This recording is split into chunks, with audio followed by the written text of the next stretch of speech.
Shri Krishna institute by Shashi Bhushan sir के द्वारा faculty of math and physics. अभी फ़िलहाल मैथ का ही वीडियो दे रहा हूँ, उसके बाद जो है फिजिक्स का भी वीडियो देंगे। मीडियम इंग्लिश एंड हिंदी दोनों में होंगे।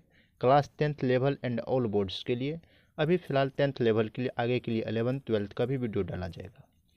त्रिगोणोमेट्री चैप्टर बहुत ही इम्पोर्टेंट चैप्टर है आगे की क्लास के लिए भी, और फिलहाल 10th के क्लास के लिए तो बहुत ही इम्पोर्टेंट्स है, जहाँ से CBSE में लगभग 12 मार्क्स और बिहार बोर्ड यूपी बोर्ड में 20 मार्क कम से कम बनता है।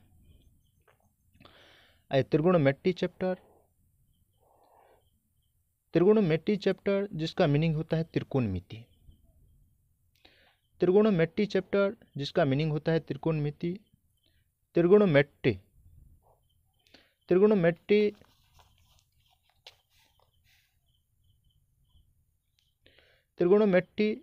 ग्रीक वर्ड्स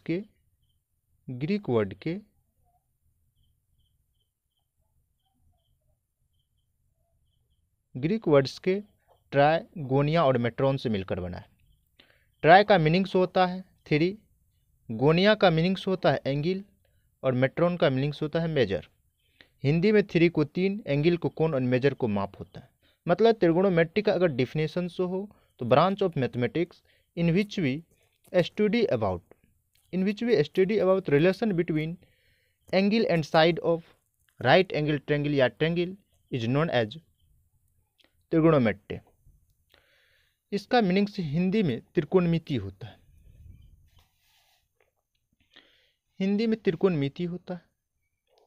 त्रिकोणमिति त्रिकोण और मिति से मिलकर बना है। त्रि का मीनिंग 3, कोण का कोण और मिति का माप होता है। आइए इसके आगे की बात और पढ़ते हैं।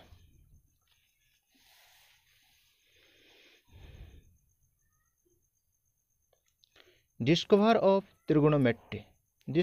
त्रिगोणोमेट्री हिपार्कस, एक अच्छे ही मैथमेटिशियन थे हिपार्कस। त्रिकोणमिति का खोज हिपार्कस साहब ने 140 BC 140 ईसा पहले किया था। प्रारंभिक समय में त्रिकोणमिति को हम सभी जानते थे, लेकिन इन्होंने स्पष्ट करके बता दिया, क्लियरली बताया कि ये त्रिकोणोमेट्री के अंतर्गत, त्रिकोणमिति के अंतर्गत आता है। It is mainly depends right angle triangle. यह मुख्य रूप से राइट एंगल ट्रायंगल पर ही डिपेंड होता है। इसमें क्या है कि there mainly parts of right angle triangle का कुछ मुख्य भाग के बारे में जानते हैं। जिस प्रकार परपेंडिकुलर, जिसको हिंदी में लंब कहते हैं, ये P से इंडिकेट किया जाता है, सूचित किया जाता है। बेस है जिसको आधार कहते हैं, B से सूचित किया जाता है या इंडिकेट किया जाता है। हाइपोटेनियस को कर्ण कहते हैं, इसे H से इंडिकेट या सूचित किया जाता है। अब कुछ नॉर्मल ट्रायंगल हम लोग लेकर उसके बारे में अध्ययन करते हैं। नॉर्मल ट्रायंगल हम जब ले किसी भी नॉर्मल ट्रायंगल के लिए, तो उसमें क्या है, ऐसे ही हमने एक नॉर्मल ट्रायंगल ले लिए, इसको हमने A मान लिया, इसको हमने B माने, इसको C मान लिया। यहाँ पर राइट एंगल का साइन दे दिए समकोण का, और इस समय अभी अगर त्रिभुज ट्रायंगल नॉर्मल हो तो, सामान्य हो तो, यह बेस है, आधार है, यह लंब है, परपेंडिकुलर है, चाहे तो आप नोट भी कर सकते हैं, ये कर्ण है, हाइपोटेनस। लेकिन जब इसी ट्रायंगल को हम AB की दिशा में बेस बना कर दे, यहां पर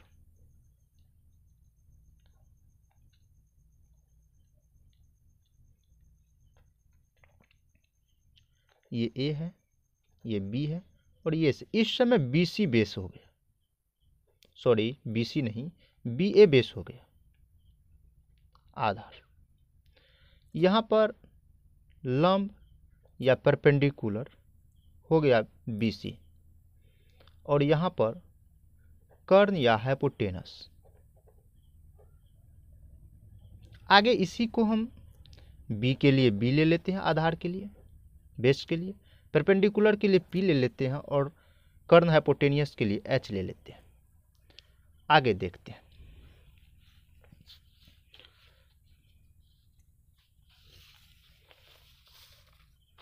आगे हम लोग स्टडी करेंगे किसी भी विभिन्न टाइप्स की ट्रायंगल लेकर के। आइए हम लोग विभिन्न टाइप्स का ट्रायंगल लेते हैं। पहला ट्रायंगल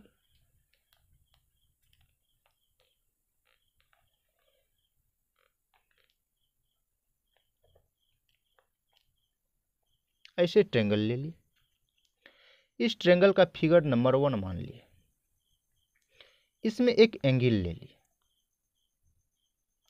इससे पहले नॉर्मल ट्रायंगल लिए थे जिसमें कोई एंगल नहीं लिए थे, कोई कोण नहीं लिए थे, इसमें कोण लिए। अब कोण लिए, अगर इंग्लिश में जानोगे तो ये यदि ट्रायंगल है, ट्रायंगल है, इस एंगल को A, इसको B और ये C है, ये हाइपोटेनियस है।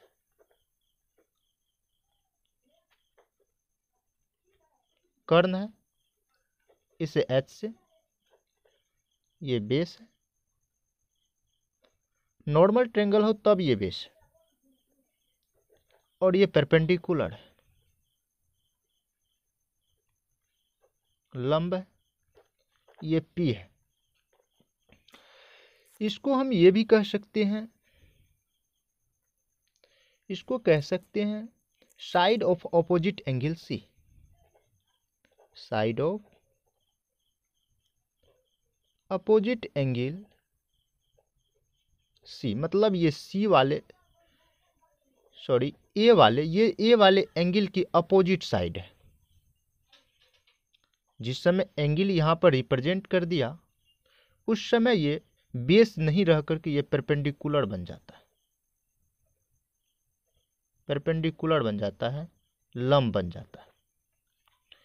और ये हाइपोटेनियस है ही, इसमें कोई परिवर्तन नहीं होती, कोई चेंजिंग नहीं होती, क्योंकि हम जानते हैं समकोण त्रिभुज की सबसे बड़ी भुजा कर्ण होता है। इसका तो नहीं लफड़ा है, इसमें किसी प्रकार की कोई समस्या नहीं है। या राइट एंगल, मतलब कि समकोण के सामने का भुजा जो है ये है। उसके बाद जिस समय ये एंगल रिप्रेजेंट कर दे, उसके अपोजिट वाले साइड लेंगे हमेशा परपेंडिकुलर। यदि इस समय ये भी एंगल रहता और ये भी एंगल रहता, जिस समय इसके लिए लेते तो ये परपेंडिकुलर या लंब हो जाता, तो ये आधार और ये कर्ण हो जाता। लेकिन जिस समय इस एंगल के लिए लेते, इस कोण के लिए लेते, तो इसके अपोजिट वाले, इसके सामने वाले ये लंब या हाइपोटेनस हो जाता, और ये बेस हो जाता, और ये कर्ण हो जाता। आइए स्पष्ट करते हैं आगे की फिगर में।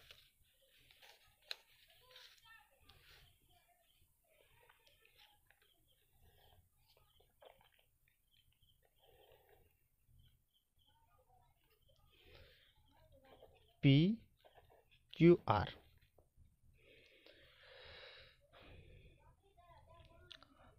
यहाँ पर एक एंगल ले लिए।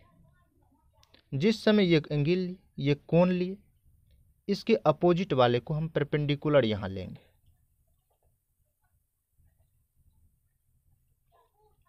लंब लेंगे, इसको P से इंडिकेट कर देंगे।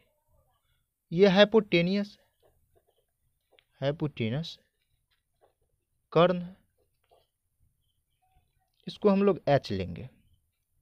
तो जिस समय इस एंगल के लिए लेते हैं तो ये परपेंडिकुलर हो जाता अपोजिट वाले, और ये राइट एंगल के सामने है, या सबसे बड़ी भुजा है, सबसे बड़ी साइड है, या राइट एंगल की अपोजिट साइड है। ये इसका क्लियर है, हाइपोटेनस पहचानने में कोई दिक्कत नहीं। परपेंडिकुलर, जब जो एंगल रहेगा उसके सामने परपेंडिकुलर होगा, तो जो रेस्ट साइड बच जाएगा, जो रेस्ट भुजा बच जाएगा, जो शेष भुजा बच जाएगा, वही तो आधार ही होता है। ऐसे ही हम प्रत्येक को बारी बारी से अध्ययन करते हैं, एक फिगर लेकर और स्पष्ट होते हैं।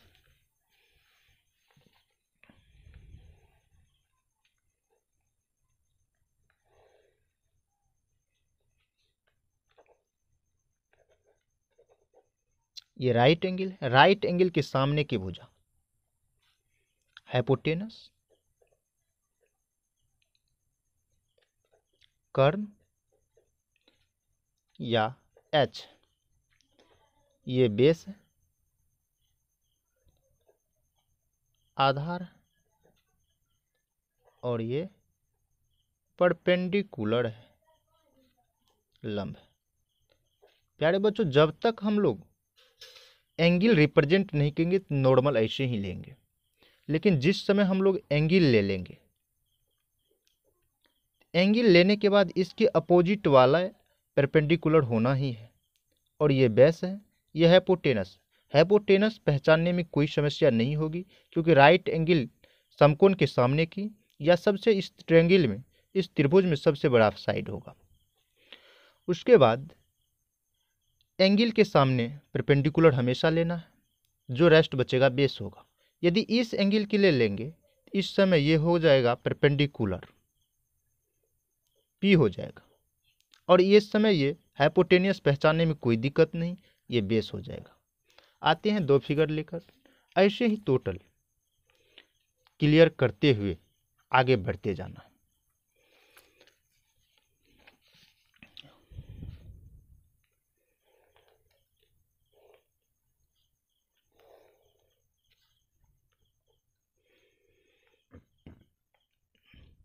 इसको हमने m माने, इसको n माने, इसको o माने।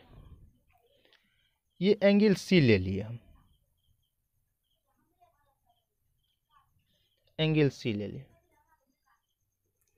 एंगल C लिए, इसके अपोजिट है, मतलब हम लोग कह सकते हैं side of ON opposite angle from opposite angle C, मतलब C से ये अपोजिट साइड है, या इसको हम ऐसे भी कह सकते हैं side of opposite angle, side of opposite angle C, angle C के अपोजिट वाले साइड है। जिस समय यहाँ एंगल है, अपोजिट वाले साइड को ही परपेंडिकुलर कहते हैं, P कहते हैं, और हाइपोटेनियस पहचानने में, कर्ण पहचानने में कोई दिक्कत नहीं है। उसके बाद जो रेस्ट बचता है वो बेस है, ये H है। ऐसे ही हम लोग आगे की एक्सरसाइज क्वेश्चंस के बारे में जानते हैं।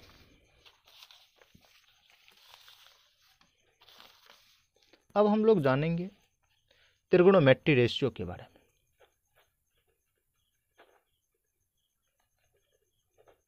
त्रिगोनोमेट्री रेशियो क्या है?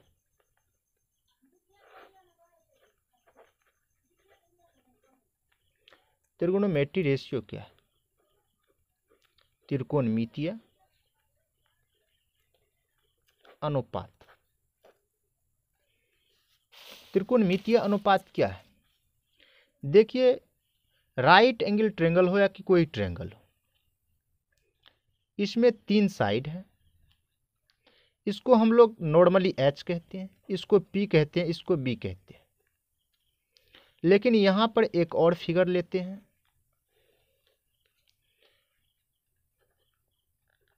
इसका नाम दे दिए ABC। यहाँ पर PQR एक ट्रायंगल लिए, इस समय ये एंगल को इंडिकेट कर दिए। इसके अपोजिट वाला साइड जो है ये हो जाएगा परपेंडिकुलर, ये हो गया हाइपोटेनियस, ये हो गया बेस।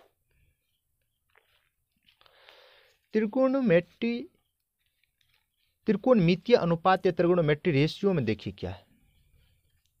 इसके रेशियो इसी 3 साइड में से किसी एंगल के बीच तीनों साइड के रिलेशन को हमेशा रिप्रेजेंट किया जाएगा। मान के चलिए इस एंगल एक फिगर और लेकर हम स्पष्ट होते हैं।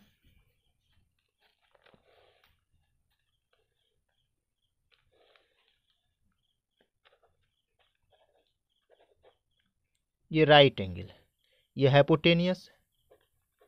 अच्छा, यहां पर हमने एक एंगल ले लिया, इस एंगल के लिए ये परपेंडिकुलर हो गया, लंब हो गया, तो ये बचा हुआ है, ये बेस हो गया, आधार हो गया, आधार हो गया। लेकिन यहाँ पर जो एंगल, इस एंगल को हम कुछ एंगल ग्रीक वर्ड्स होते हैं एंगल को रिप्रेजेंट करने के लिए, जैसे ये alpha, beta, gamma, theta, kappa, lambda, delta, ऐसे ही डिफरेंट टाइप्स की वर्ड लेकर के हम लोग यहाँ रिप्रेजेंट कर देंगे। यहाँ पर हमने ले लिए थीटा, थीटा के बीच रिलेशन को हम दिखाएंगे, इस समय दिखाएंगे साइन लिए। साइन का पूरा नाम साइन होता है, इसको हिंदी में जया कहते हैं। ये साइनस से मिलकर बनता है, ग्रीक वर्ड के साइनस से, ग्रीक वर्ड के साइनस से मिलकर बना हुआ है। ये साइन जो है, साइन लेकर के यहाँ पर एंगल को दिखाने के लिए हमने थीटा ले लिया यहाँ से। अब साइन जो होता है, इसका रेशियो जो होता है हमेशा परपेंडिकुलर और हाइपोटेनियस, मतलब लंब और कर्ण के अनुपात होता है। यहाँ पर हमने ले लिए इस ट्रायंगल के लिए, यहाँ पर लिख दे in triangle P Q R, त्रिभुज पी क्यू आर में साइन थीटा इक्वल टू, इस समय थीटा इसके लिए ले रहे हैं, इस समय ये परपेंडिकुलर है, ये बेस है, ये हाइपोटेनियस, तो परपेंडिकुलर P बाय H, हमेशा परपेंडिकुलर और H हाइपोटेनियस का रेशियो होता है। मतलब क्या, लंब बाय कर्ण का रेशियो है साइन। अब ऐसे ही यहां पर कॉस लिए, कॉस इसका पूरा वर्ड कोसाइन होता है, जिसको हिंदी में कोजया कहते हैं। कॉस कोसाइनस से मिलकर बना होता है, कोसाइनस से मिलकर बना होता है। यहां पर again in triangle P Q R, त्रिभुज पी क्यू आर में देखते हैं,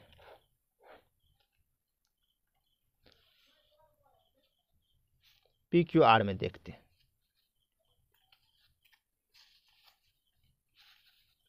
पी क्यू आर में हम लोग देख रहे हैं, क्या देखेंगे,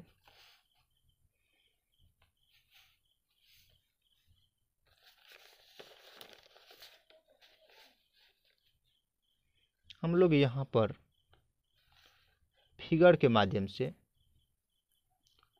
टोटल को रिप्रेजेंट करके यहाँ से देखेंगे। यहाँ से हम लोग देखें, अगेन है इन ट्रायंगल पी क्यू आर में, यही पी क्यू आर में इस समय कॉस लिए एंगल को दिखाने के लिए थीटा, और बी बाय एच मतलब क्या, आधार बाय कर्ण का रेशियो हमेशा होता है कॉस थीटा। उसके बाद तीसरा लिए टेन थीटा, टेन ये जो होता है हमेशा पी बाय बी मतलब क्या, लंब बाय आधार का अनुपात होता है।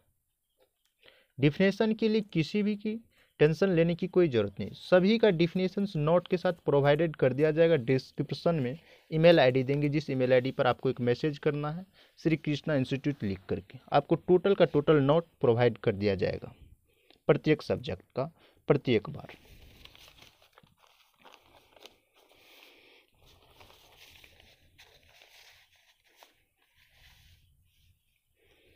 आइए त्रिगोणोमेट्री में टेन एंगल ए के लिए यहाँ पर ले लिए, एंगल ए के लिए वही ये अल्फा बीटा गामा, ये कप्पा सब डेल्टा सब रिप्रेजेंट किया हुआ है। इस समय एंगल ए के लिए ले रहे हैं, इसको हमने थीटा मान लिए। तो टेन थीटा के लिए टेन ऑफ एंगल ए मतलब परपेंडिकुलर बाय बेस, लंब बाय आधार। एंगल ए लेकर नहीं, आप थीटा भी ले सकते हैं। तो थीटा लीजिए, पी बाय बी ले लीजिए, मतलब इसी को हम लोग कहेंगे लंब बाय आधार। उसके बाद यहाँ पर वही चीज़ को रिप्रेजेंट करके दिखाया गया है। आगे हम एक ट्रिक के साथ आगे की फॉर्मूला को जानते हैं।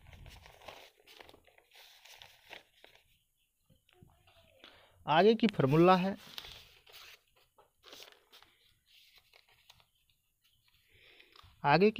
है ग्रुप ए मान करके चलिए, ग्रुप बना करके पढ़ते हैं। ग्रुप ए में साइन थीटा